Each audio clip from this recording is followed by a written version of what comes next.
Assalamualaikum. Hamma şahsiyetlik olsun. Bir millet üçün edebiyat, bozukluğu milletindeki milli edebiyatı hem de tolumum varım. Moy oluşuyken bir qancha sebeplerden biri bir milletindeki tarihi geçirmiştir. Siyasi kültürü, ictimai faciaları, rohiyetin durması, hayat endişesi, tabiatga, dini itikatıga ve öz yaşavatkan cemiyetine olan düşünce fikirleri hem şu milletindeki edebiyat bilen birikip ketken edebiyat sınıf ketken buludu. İkinci bir nokta yazma edebiyatı ilgi bir milletindeki tili yazıkı saklanıp kaldığını, yazık tılını saklayacağım bir belge. Aynı vakitte yani şu tılma yazıktan saklanıp kalırdı. Şunun başka edebiyat, bulumun milli edebiyat, ilk milletlerin edebiyatı o milletler için ait mul. Onun için bizimki dini itikadımız, siyasi hayatımız, ictimai facialarımızı edebiyat bizimki şu turmuş olan düşünce, ideya ve şu vakitteki real ictimai hayatımızdan hatırlatmak başka. Yani bu bizimki bir tarih, bizimki bir üzülmez bir zincir halkasını edebiyatımızın şuna zincirlatmamalı. Hem de Uygurlar neçman yıllık halk edebiyatıga, 1500 yıllık yazma edebiyatıga bir millet. Bizimki yazma edebiyatımızınki menbaasının çoğunkurluğu, katlamanın kılmıklığı, bulutlu nevai yazıtın bilen şekillengen Uygur edebiyatının emas belki özlerinin en yüksek medeniyet çoksa çıkan bir edebiyat adı sütüde aynı vakit Kaşgar'ın tartıp İstanbul'da, bütün Türkistan bölgelerinde Unudaki hatta Hindistan ve İran'da sevdek yayılan bir medeniyet hadisidir.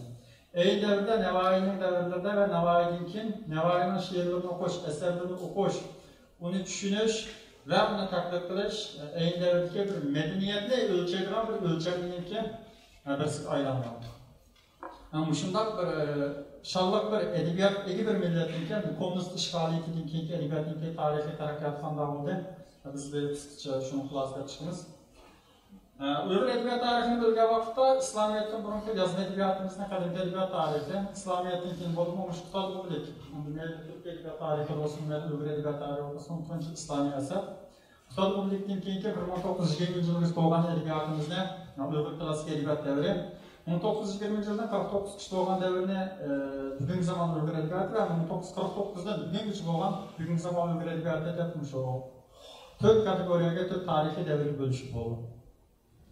Hani 1949 yıldaki Uygur edebiyatının tarihini biliş için, yoki terakki jarayonini biliş için, yoki uni selishtirish için, onun bir oldidagi zamonga bog'lamay uni selishtirolmaymiz. Hani 1920 yillarda Uygurlarniki bugungi zamon edebiyoti yangi shakllangan vaqtlar bularning temsilchilari Abduxoliq Uyg'ur, Lutfullo Mutallib, Shavkat Abduqodir Damullo, Nargiz Tejalli, Enver Nasiri, Bilal Azizi, Katarlar Zulum Kadiri, Nimshi, bular şu bugün zaman Uygur edebiyatınki aynalık bekildi. Bu devirdeki edebiyatlar asasen kalsak yani şu zulüm karşı ve çıkıl kelimeni istilimiz, bütün bugün zaman Uygur edebiyatlar.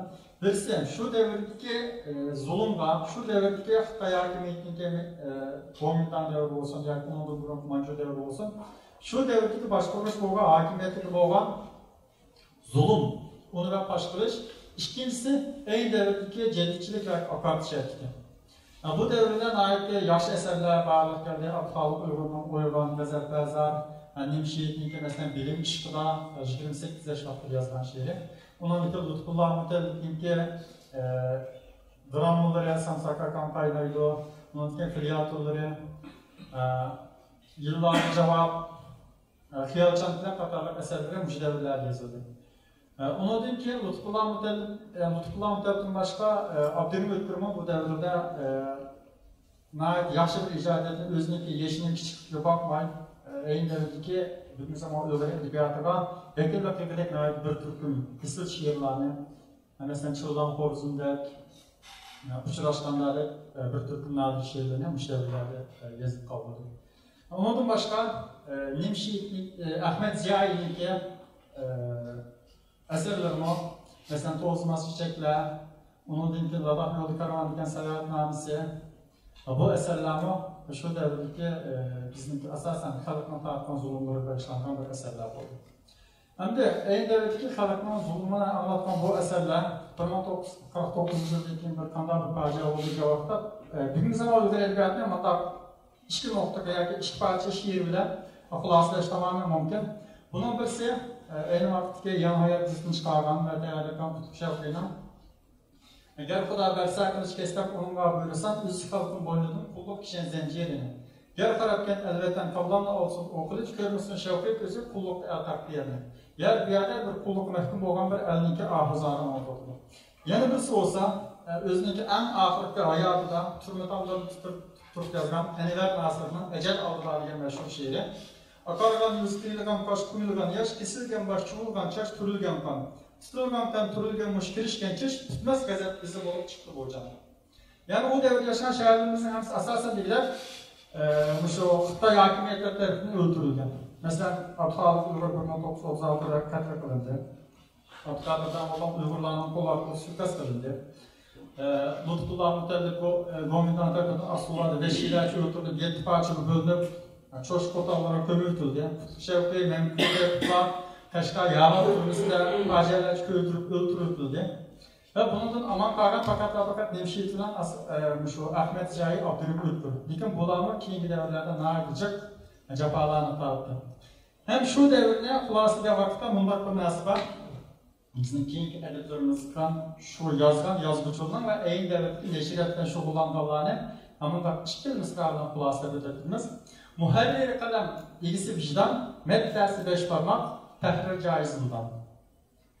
Endi 1949 yıldan keyingi edebiyatga kelsak, 1949 yildagi edebiyotni tarixiy davr bo'yicha 3 bo'lakka bo'lish mumkin.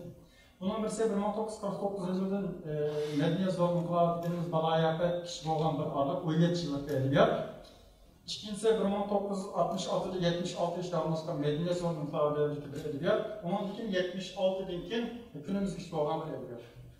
Uygur edebiyotniki hozirgi zamon Uygur edebiyotini shu 3 kategoriyaga bo'lib deyishimiz mumkin. Endi 1949 yıldan burun endi bir bütün Uygur edebiyot tarixini qisqa bir vaqt so'zlab qo'yish mumkin emas. Shunga shu Uygur edebiyotidagi xarakterga qilib Nemşehir'ni tanladım. Nemşehir'ni tanlashimning sababi shu. Nemşehir'ning ijodiyati nihoyat to'lqinsimon bir ijodiyat. Başdan ahiri o'zining qaysi maydonda tug'ilganligini bilgil bo'lmaydigan, har qaysi davrlarda o'zining siyosiy mavqesini o'ziniki vicdanini sanmagan bir edebiyot endi Nemşehirning hayoti. Chunki Nemşehir 1906-yilda Bayda tug'ilgan, 1933-yilda 32-yil Qashqadaryo xalq madrasasida o'qib, 1933-yilda Qashqar Sharq Turkiston Islom Jumhuriyati qurilgan vaqtning o'zida ayni vaqtda oldingi safda jang qilgan. Qurol tutib jang qilib, keyin 33 yozgan umr xotiramda shunday misralar bor. So'qish bo'ldi 10 hektar qoldi, har safda men oldida 10 safda septashdan judo bo'ldi. O'qlar kirib gardandan chiqib ketdi imkondan, qonlar shaqirab otdi, Nemşehir jangdan judo bo'ldi. Ya'ni ayni vaqtki gardan chiqib 10dan chiqib, shu Nemşehir Atlıqların əslisini armiyaviy sayrani, yani birinci qatımda Cumhuriyet qatnashdi bo'ldi. Qatnashgandan keyin u yerga yorlanib, jutib qaytgandan keyin 1945-yilda bizniki milliy armiyamiz Aqsuga kelgan vaqtda ularning olg'a chiqib, qarshi oldi, birga jang qilib, qaytadan G'uljiga bordi. G'uljiga 1945-yilda ayni vaqtdagi katibat ishxonasida tezkirchilik va katibat va muharrirlik bilan shug'ullandi. Onun için 1946 yılda biz yakın anlap tanlayatkan Abdülhamid akımız okuyan aldıda degan meşhur şiirini yazıp çıkıldı. Bu aldıda tarihte Nemşehir tarixini 4 katım yazılgan. 46 yılı bir katım, 50 yılı bir katım, 55 yılı bir katım, 68 yılı bir katım. Okşaştır kimida, en devredeki okşaş vaziyeti özünün okşamagan siyasi ve insani mevkasını eksiltilgen bu şiirler. Mesela 1946 yıldaki şiirler şunlar bir bayan var. Dünyadan eğilmeyen toplarımın taşını, sinirler taşlar koşarmen düşmanımın başını. Sen için derya eksam şu meraklıklar yaşını, mümkün bolgayını görüşke ayı okşaş karşını. Kara baktım ak olardı, şunlar rahman aldılar. Muşişini 1946 yıl yazgan Nemşehir, 1955 yılda Uygurlar tunç katım, Abdunum Rayonluk, okuyup belgeyle xeyri çıkan keyin, yani Muşnad'ın 9 yıl keyin yazgan şiir şu. Ülkemiz muhtariyette başlık ettik, Yamatoy partiya dinkeldi bizge bu şeref aburoy. Kötürüldü şat xoramlıktan felekke hayır boy, el aman azat zaman küldi veten kelgen de toy. Tendican sığmaz kuşalmen güzel devran aldılar. Endi bu devirde yalnız Nevşehit'ten emas. Nevşehit'ten bu devirde yazılan nurgun eserleri var. Tarım Kızı, Seviniş, Yürek Sözü, Kız, Çıksan, Cenk Akamva, Daim Emgekler deyilgan. Endi 1950 yıllardan başlap Xitoylarning yo'l qo'ygan bir turkum siyasetler var. Mesela yer islohoti, kooperatsiyalashish, 3-5 qarshi cho'ng kommunlar qurish, sinfiy kurashni cho'ng tutish, oliy kooperativ, cho'ng sakrab ilgilash degandek. Şunlaşka 1949 yıldan keyingi edebiyatimizin umumiy mevqesi ve bütün eserler asasen dilekinde kooperatsiyalashishga, Xitoyniki şu siyasetlerini mediyleşke ve bularning o'ng tanasi oldida xalqni yetaklash uchun xizmat qilgan qip-qizil edebiyot. Bu devirde Nevşehit'ten başkanı Kurban İmam'ın tam şerifiga, Shalloq Armiya, Birinci May, Yeni Jungo Kızları, kooperatifni qurib bizgan şiirleri, Türkçe Eliyot'un Vatan Hakkı'da gazel degan xoin şiirleri, Bugun to'y, Dehqon qizning naqsi, Bahar shamli, Tarni ko'rsam, uningdagi Rahim Qosimning Yashson qo'lgul ishchan, Jungo, Jabbor Ahmedning Chop ketmani dehqonlar, Terak qiz, Abdurrahim Xo'jning Shalloqi, haykaliga eserler yozildi. Muhammed Rey'nin Bahar shavqini, Cennet insanlar, Muşivatan degan shunday eserler yozildi. Lekin bu devirda mushkil qizning eserlarining orasida, ya'ni bizni xushal qiladigan azroq bo'lsa-mu, bizni umidlantiradigan bir qancha tansiq eserlarni meydon keldi. Bunun birisi Ershidning Tatbiqniki 1955 yilda yozilgan Uyg'ur edebiyotidagi tunji posti, Sinab degan post. Ikkinchisi Dunyoqadagi 1950 yilda yozgan Çenik degan Uyg'ur edebiyot prozasining mashhur hikoyasi. Ondan başka Abdülhamid Mesudov bugünkü Uyg'ur prozasida asoslangan yozuvchilarimizdan biri. Uniki Matbuotda Saransaqaydi, Memo oldida Azat Yezmak qizi, bu o'z yo'lini topgan bir turkum hikoyalar. Mush 50-yildan 55-yilgacha yozilgan hikoyalardan birisi.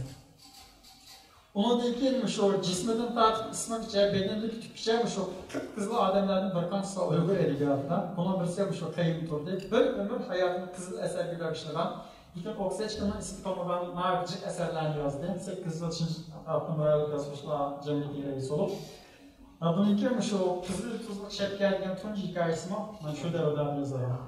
Bu devirde yazılan nadir hikayeler yok mu diyenden de Turkistan Sakınki Eylül'deki ikinci katımı Cumhuriyet kuruluşumuzu barıştıran 5 dal o Tianşan Bağlıklar diyen hikayeleri şu devirdeki bir kadar tanışık eserler.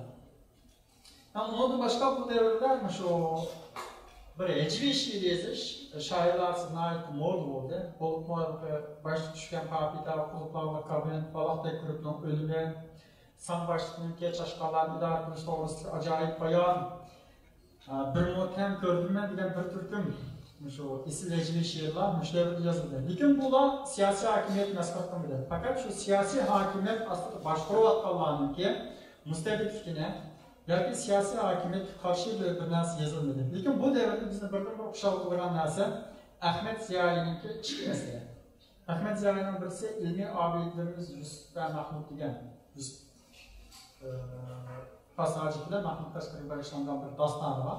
Ikkinchisi Robiya Sayyid degan dostoni. Hem Ahmet Ziyoyinning umrining hayotining oxirigacha faqat vijdonni tanqid qilmagan oz sonli isil ediblarimizdan birisi. Hem de 1966 yıl bo'lgan jarayonda asosan dedik shunday bir qizil eserler meydana keldi. Bu qizil eserlardan keyin 1966 yildan 76 yilgacha bo'lgan vaqtlarning o'zida bizningki ijodiyatimiz asosan to'xtab qoldi. Hech qanday bir edebiy ijodiyat elib berilmadi, chunki yozuvchi shoirlarimizningki mutlaq ko'p qismi turmalarda nayat echinishdan azob ovqat ishib o'tdi. Hatta şunda maqtagan Vatan Hakkı'da gazel degan şiirlarni yazgan Türkçe Eliyot'un tartib, altı qatır o'zgargan Nevşehitgacha nayat echinishda fojiali hayotlarni boshdan kechirdi. Hatta Nevşehit 1972 yilda Medeniyet zo'r inqilobida qattiq qiyin qisqa egri emgak dastasidan o'lib ketdi. O bizningki mashhur tarixchi Bo'ldimsa Sayroniy bilan bir yezildim, Bayram Sayron yezildim.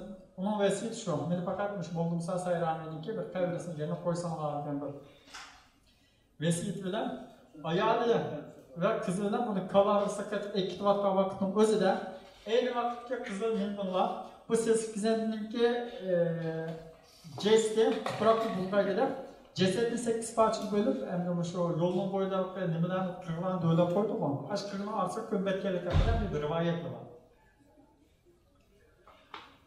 Hem de onun ki 1966'dan hem de 76'gacha hem de hiç qanday edebiy ijodiyat berilmadigan vaqtda ayni vaqt matbuot yo'q, siyosiy erkinlik yo'q, yozuvchilik turist yo'q, yozuvchi shoirlarimiz asosan turmada bo'lganligi uchun bu davrda nurg'un shoirlarimiz asosan deylik o'zini daftariga tutdi. Bu fikrlarning ichida eng yaxshi yozilgan she'rlar 1956'lardan tortib yangi ijodiyatga kirishga boshlagan Qurbon Baratning asarlari. Ham Qurbon Barat Uyg'ur adabiyotida yetarli darajada e'tibor qilinmagan, tadqiq qilinmagan, lekin bizningki nayt isl munavvar shoirlarimizdan biri. Uning Afat yillardan ochiq xotirlar degan asari, Abdurim O'tkirningki bir qism munavvar she'rlari shu nima davrida Madinazor inqilobida yozildi endi. Undan boshqa endi bu davrda yozilgan yana bir odamning ko'nglini g'ash qilgan bir asarlardan shu Tiyibcha yo'qning bir turkum shu Madinazor inqilobi shunda kulbat tortib turibmi? Yana Xitoyning siyosatini, kompartiyani madilab yozgan bir turkum asarlar. Hatto shu darajaga bordiki, Surah Luqmanning 27-oyatidagi agar yer yuzidagi daraxtlarning hammasi qalam bo'lgan, dengiz siyoh bo'lgan, hatto unga 7 dengiz qo'shilgan taqdirim Allohning so'zi cho'qib tugamaydi degan oyatni qalam bo'lsa qalam bo'lsa daraxt bo'lsa qalam bo'lsa daraxt o'rmon, dengiz bo'lsa siyoh okean, tarixini tugatilmas ey mavjudlik qatordan. Allah'ın ayetini o'zgartirib mushu darajaga yetishga bog'landi. 1976 yilgacha bo'lgan sharoitda hamda mush shoirlarning ba'zi bir asarlari bizga mumkin yetib keldi. Undan keyin 1978 yildan keyin adabiy ijodiyatimiz asta Madinazor inqilobining tugashi bilan jonlanishga boshladi. Bu davrda shu Qurbon Barat, Osmonjon Savut, Bug'da Abdullah, Toyir Tolib qatorliq Yasin Zilal, Ebeydullah İbrahim qatorliq bir turkum shoirlar, Zordun Sabir, Akat Turdi, Akat Hashim qatorliq Turkiston qatorliq bu bir turkum yozuvchilarning qo'shilishiga adabiyotimizda mayli temiy jihatdan bo'lsin, mayli yozuvchilik saviyasi bo'lsin va yoki qanday yozish jihati bo'lsin, yana bir boshlang'ich ko'tarilgan bir saviyaga ulaşdi. Bu davrda bo'libmi dostonchilikning roli alohida bo'ldi. Abdurim O'tkirningki mashhur Qashqar ketisi degan dostoni, bizniki bir butun siyosiy kultimizni bo'libmi Go'mindandan keyingi Uyg'urlarning siyosiy hayotini nayt echinish tasiriga isl bir doston, Qashqar ketisi degan dostonni yozdi. Undan keyin Qurbon Barat bir turkumlar isl dostonlarni buyurdilar yozib qoldi. Lutfullah Mutallibning hayotiga bag'ishlangan Asiyasini chaqnagan Julduz, undan keyin Qorli Uyg'urlarning tema Akromanlik Parizat ve ondan keyin yo'qolmas Palestin. Bu yo'qolmas Palestinni tasvirlash orqali shu Palestin Uyg'urlarni simvolga turib, Uyg'urlarning shu qarshilik ruhini tiz tutmas bir botir millat ekanligini nayt bir badiiy vositalar bilan va yo'shirilgan uchurlar bilan Uyg'ur kitobxonlariga yetkazgan. Undan boshqa Qurbon Baratning nurg'un asarlari bor. Masalan, bizning milliy ruh bilan tarbiyalangan kesilgan to'g'roq, qush miltiqi ko'targan bola qatorliq bir turkum isl she'rlar var ve kesilgan to'g'roqni Uyg'urlarning ro'yininki jilsizlar turib 1000 yil, tuproq 7000 yil, tuproqning ostida turib 1000 yil, yani 3000 yildan chirmaydigan bir daraxtga Uyg'urlarni bir timsol qilib, Uyg'urlarning tugamas bir hayotiy kuchini shu to'g'roq orqali simvol qilgan. Endi bu davrda Abdurim O'tkir bir turkum isl she'rlarni yozdi. Lekin bu yerda 1949 kishi bo'lgan adabiyotimizda ulg'ur tiklab asosini qurib bergan muhim shaxslarimizdan bir Ahmed Siyayi, bir Zo'nun Qodir bor. Bular hech qanday bir Zo'nun Qodirningki 56dan keyin ijodiy asosan to'xtalib, lekin Ahmed Siyayi 1949-yildan keyin 2 yil parcha doston. Saodat ve ilim abidleri Yusuf Mahmud, onun Rabia Seydin degan 3 parcha dostondan boshqa hayotning oxiri yani 89-yilda 89'cha hech qanday bir eser yazmadı. Butun hayotini klassik edebiyot tadqiqoti va Turk tillar divanininki nashr qilinib chiqish ahvoliga bag'ishladi. Endi bu davrda yozuvchilarimizning she'riyatni bayotini qisqacha o'stirdik. Endi lekin Osmonjon Savutninki bir turkum she'rlari, masalan, Zimin qasidasi, tonglar bilan so'zlashish, vatanimizdan sut bergan oppoqlar halol, qatorliq bir turkum she'rlari, Ebeydullah İbrahimninki Xotan Qazi, 3 g'azal degan mashhur asarlari, bu devrde e'lon qilindi. Bayatın kısıtırışını unutup kaptırmayın. Mirza Taci Kerim namı 1952 yıl yazıp ilan kılınılan sandık içeriki bobak verilen bir parça hikayesi sebebinin aynı vakitte 5 yıl mı 7 yıl mı yani isimli kamatı bir turm hayatı boğan 1952 yılda yaş var idi. Bir gün 80 yaş kirge vakitinin özüde yani Sultan Seyyid Khan, Abdurreşit Khan Judalık, Katarlık romanlarından sebebinin bugün Xitayning lagerlarida yapmakta. Endi 1980 yillardan keyingi Uyg'ur 1980 yilda tug'ilgan bu davrda Uyg'ur edebiyoti yana bir qon to'liqlagan bo'ldi. Qisqa bir muddat ichida, lekin 80 yillardan keyin bo'libmi prozdan Zo'rdin Sabir, Ahad Turdi, Ahad Hashim, Ahtam Umar qatorliqlarning mumto'shlarniki yetishib chiqishidan hem Uyg'ur şiiriyatida hem prozchiligida Uyg'ur edebiyotidagi yepyangi bir pardani ko'tardi. Bu davrda tunji e'lon qilingan romanlar garchi Qayim Turdinki Suzuki Osmon, Mo'lchar tog' bo'ronlar qatorliqlar bo'lsin, yana undan keyin e'lon qilingan asarlarning Zo'rdin Sabirning Avral shamollari, undan keyin Ayshan Ahmedninki tunji qatimliq Mulkexalloh qo'zg'olgan bag'ishlangan O'chmas izlarga romani, Abdurahmon Qa'ning Ili do'lqulları qatorliq bir turkum romanlar e'lon qilinishga boshladi. Undan keyin 1984-yilga kelganda Abdurahmonning e'lon qilgan izlagan romanidan Uyg'ur edebiyoti boshqa bir paytga ko'tarildi.